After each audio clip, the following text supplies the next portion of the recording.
You ready? Alrighty, call this meeting in order for work session, Natrona County, June 4th, 1:30. Don't need a roll call for this, do we? No. Yeah. So first up is Heather, County Attorney, for a legal update. No, go ahead and sit there if you want. Okay. Good afternoon, Mr. Vice Chairman and Commissioners. I don't have a whole lot to update you on. I guess, are there any questions on any of the agenda items for this evening's meeting?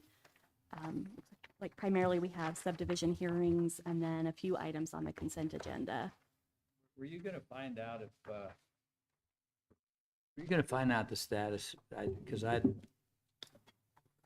They weren't gonna renew that guy's license, and then they did, but then they're claiming, and some of the stuff that was said to us, he never went out and fixed any of this stuff that he said he would do, that kind of thing. We're gonna, So my understanding of what happened, and I did listen to the end of the hearing and some of the beginning of the hearing, was that it was an appeal from a license suspension, a contractor's license suspension that the county commissioners heard.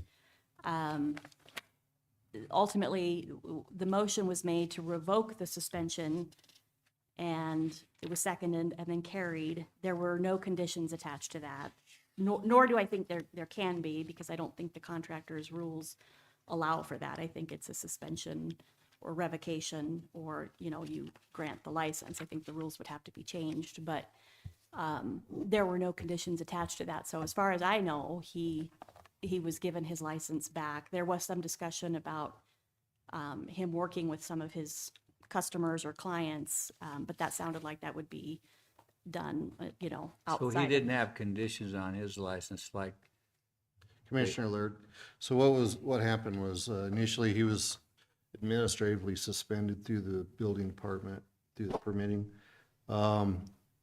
Through the rules back then and current rules, it then is appealed to the Board of County Commissioners. We listened to both sides, plus the staff. The board itself had county attorney, deputy attorney as our legal counsel. County attorney was legal counsel for the permits, and for that side, we heard from the person that was having problems with the sewer and the contractor himself. We went through the whole process. We then removed ourselves for executive meeting to discuss amongst ourselves and get some legal advice from our counsel, who at that time was Attorney Green. We came back in and gave the motion to, suspend the revocation or revoke the suspension. Unfortunately, the rules at the time and still do not provide us any ability to provide conditions on the suspension or anything. It's 3 options and that's it.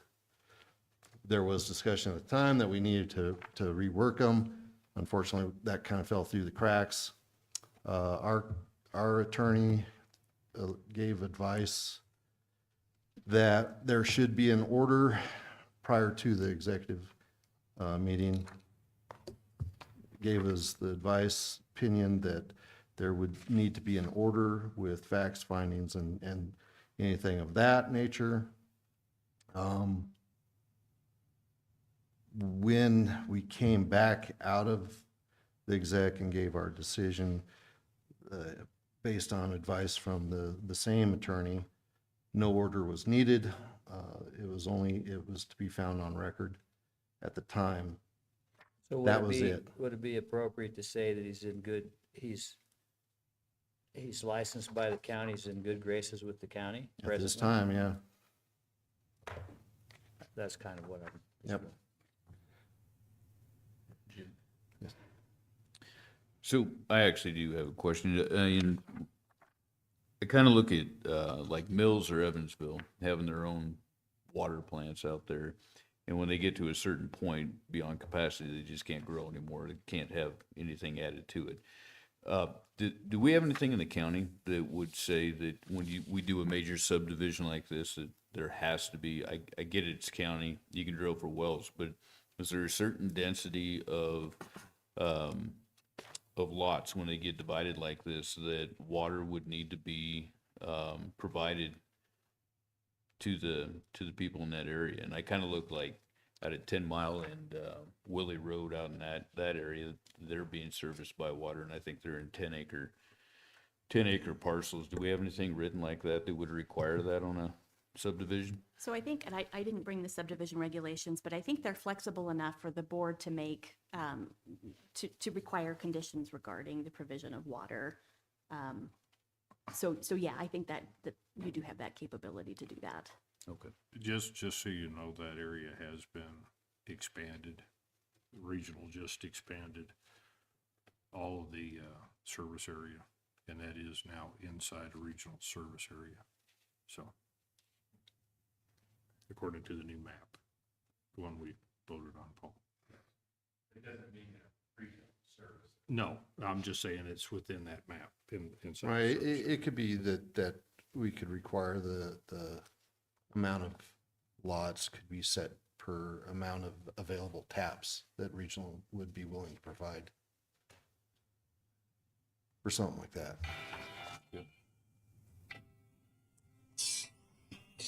There's a volume or a vibration switch right on the side. I'm in there. my meeting, I have to call you back. All righty, anything else? I guess just as a quick update with the columbarium, Commissioner Friel got an invoice to me to order one.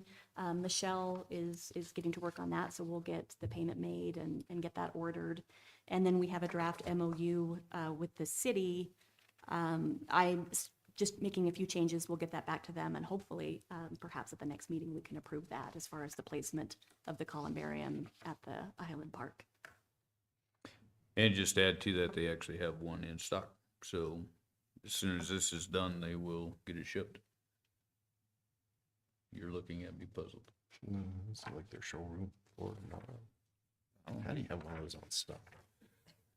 And Mr. Vice Chairman, Commissioners, Coroner Whips has money in his budget for that expenditure, so that's where we're going to take the money from.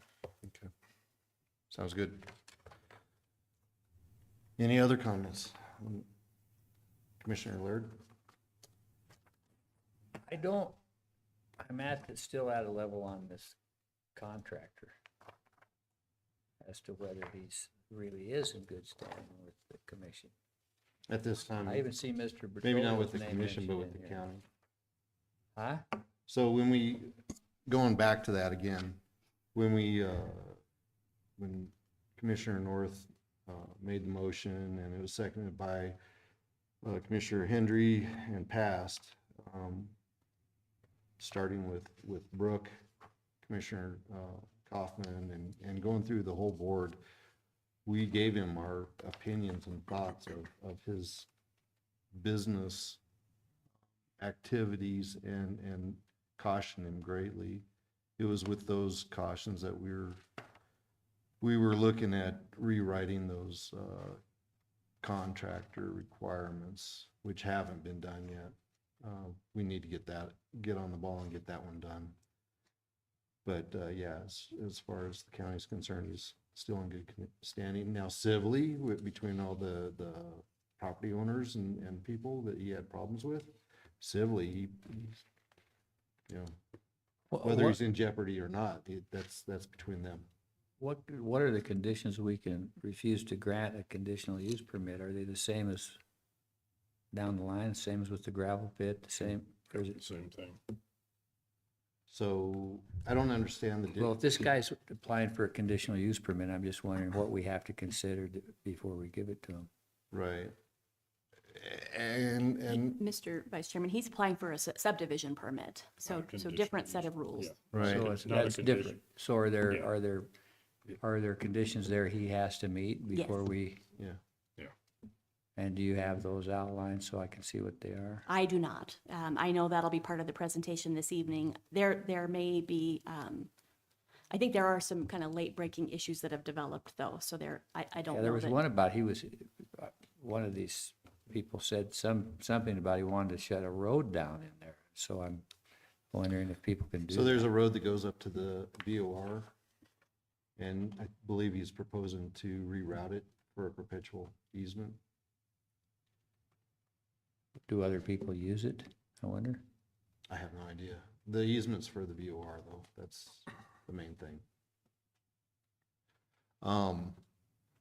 And I guess, Madam Attorney, my question would be, does his status as a contractor, his behavior as a contractor, does it in any way affect the what's at question tonight, which is the subdivision? Would we be able to utilize or use those characteristics or his prior behavior in our judgment of whether he can or cannot subdivide? I think it would be safer and better to look at what he's proposing with respect to the subdivision, and whether it's appropriate for the area and for the neighboring landowners, and to kind of keep the focus on that. You know, I think sitting as you are, you do have some, I think, discretion to consider different things and determine whether or not it's a good fit, or if the applicant, you know, is going to do what he says he's going to do. But I do think from, you know, if this were to be potentially reviewed, that it's better if you're focused on what he's proposing and whether he meets the criteria. Chairman Friel, or Whatever. No, I was gonna ask the same question, but I think that his contractor's license deals with him being a contractor. So I think that's gonna come down the road when he goes to build, whether he's in good standings and the problems that he's had, whether he's involved in any kind of litigation at that point in time. Subdivision's not gonna have anything to do with that. He can go out and do a subdivision, in my opinion. He's not building. That has nothing to do with what the main crux around his reason for being suspended in the first place.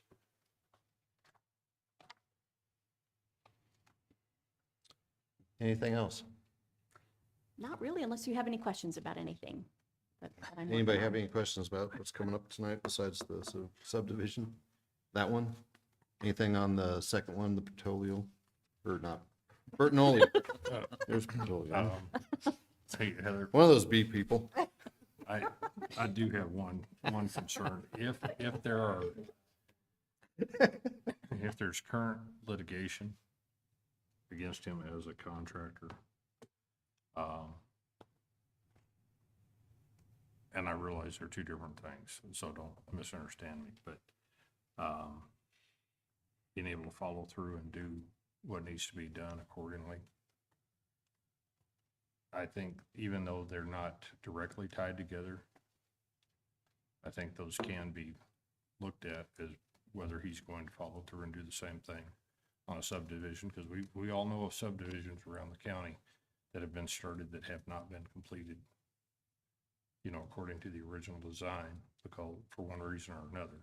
And so I'm just wondering if that is something that can be taken into consideration, if there is in fact outside litigation that has not been taken care of. Well, I don't know the status of the litigation or the circumstances, so it's hard for me to comment on whether Sure. that's appropriate or not. I know that was a very vague question and purposely stated as such, so, but I was just wondering if that's, because that is, you know, some of the stuff that we've heard, as far as reasons not to support this. I just, No, we've gotten a ton of email. yeah. Mr. So- Chairman, what I'm wondering is a little, I hear what Dave is saying. I guess what I want to know specifically is, do we have the authority to deny to somebody that they can build a subdivision if we just don't want to let them do it? Correct me if I'm wrong, but if the staff presents the findings and if he meets or exceeds all the criteria that we are using as a county to either allow or deny, and he does pass all those, all that criteria, I believe to deny, we will have to have fairly significant, or at least be able to verbalize our facts and findings of why we would go the other way as opposed to what our set rules are. What I really want to do, but I'm not going to do, is kind of equate this with being able to tell Sonny Pilcher he can't have pole dancing. And then not give it to him. So that's all I'm wondering, where we are. there's a vibration switch here. I know. So commissioners, I certainly think you can consider all the public comment that you receive as well. Yeah. And that can Oh, factor into definitely. your decision. So I think you're not simply confined to the But if- application. You can take If we those deny, comments we into need to account. have some facts and findings behind us. We can't just arbitrarily, whatever. All righty. Commissioner, But we can also add requirements to it. Yes, you can. Okay. and he'll probably be here tonight, so you can ask questions. Should be. I'd- Be crazy not to be. Yeah. Anything else from legal? I don't believe so. All righty, well, we'll move on to Commissioner Roundtable, starting with Commissioner Laird. I'm still tired from riding airplanes from Mazatlan. And I don't wish that on anybody. I understand that we didn't get any of the aircraft business from Reno. Is that true? The race, yeah. So I'm coming to an end of wanting to keep giving this corporation all this money that they're getting from us, because I don't know where we finally are with our budget, but that money that we give them, I'd rather give to our employees as raises and give to the Child Crisis Center to open up their other wing, and we'd have plenty of money if we did that. So I seem to be hearing a lot of that from people. I do hear other people say, no, we want you to keep paying for half the airplane seats and not being able to use them ourselves. I always thought that was weird. We're giving them all this money, why don't we get the seats? We can give them to our citizens that want to fly on there. I mean, I don't get how we've got ourselves in that bind. I do understand the overall issue, but there comes a time when I voted for it because I didn't want to lose the airline without really fully understanding in detail what was going on. And then I voted again for it, thinking might be helpful to get the big air show here. And then when that fell through, I can't look a citizen in the eye and say why we really need to do that. And if there's some information out there that you guys know that I don't, I'd sure appreciate knowing your viewpoints on it if I'm missing something here. So that's all I really have to say. Commissioner North?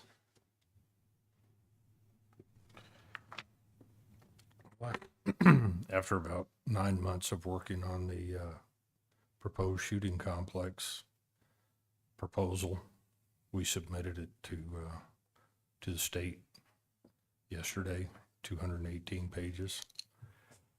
It's very inclusive on a lot of stuff, and looks like they'll have the hearing, the first hearing, or at least a presentation sometime in late June. We're still trying to figure out just exactly which day that's going to be.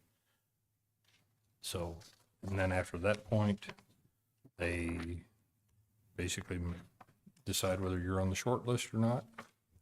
And then from the short list, it'll go until August, and that's when they'll make the final decision. So we've got a good place, we got a good plan, and unfortunately, now we have to leave it up to somebody else's hands to decide what they're gonna do. So, but we at least got it done. and got that submitted. And the governor's shoot is still here. Yes, yeah, that'll be here. That'll be coming back, and that's something that, I'm not sure how long they've got that contract for, but, they did win that, and they do like that, doing that. That's a good thing. Commissioner Fruit. Started setup yesterday for CNFR. So one of the things that, they usually have a bunch of shape out there. And last year, apparently, they found a really nice pile of it out there and got permission from the mayor to use it. Come to find out that was actually material that's supposed to be used for the parks, not for the rodeo.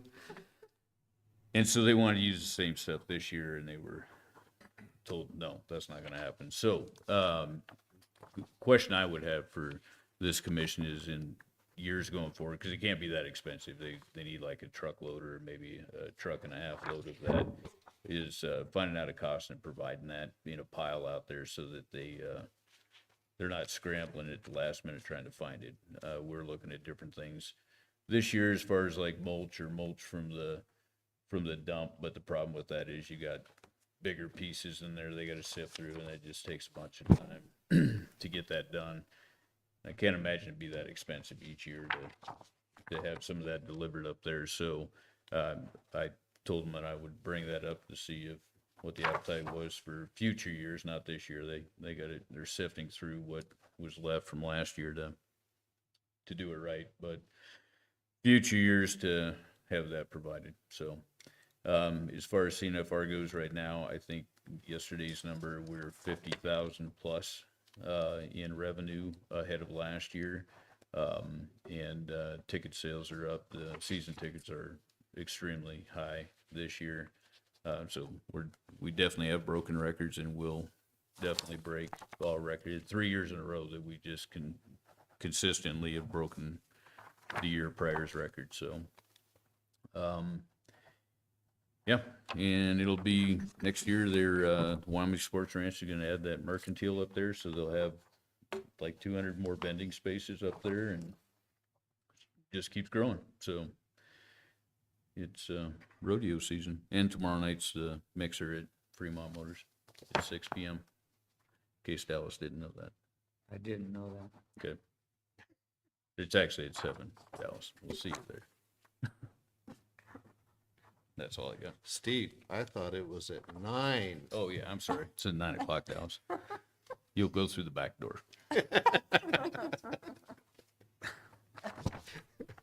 Thank you very much, gentlemen, for being so kind. Absolutely, anytime. All righty. I really don't have a whole lot. Fairgrounds is getting ready. The new fair that they're bringing in is supposed to be bigger than last year's. There's going to be some changes to tickets for the kids or for the rides, so that there's easier tracking of what is actually going to the carnival and then coming back to the county. So it should be easily very transparent. The one thing though is some of it'll be through your phone with QR codes, so there'll be some learning curve there. But everything's good. The bathroom looks good. I don't know if anybody's had a chance to go take a look at it. Yeah, everything's good over there. Vance Casper has some things in the works, but there looks to be some good things coming down the road. If they pan out, then we'll be able to talk to you all about them a little bit more. But yeah, no, everything, not a whole lot from me. So if nobody has anything else for the good of the board, good of the meeting, we'll go ahead and can't stop.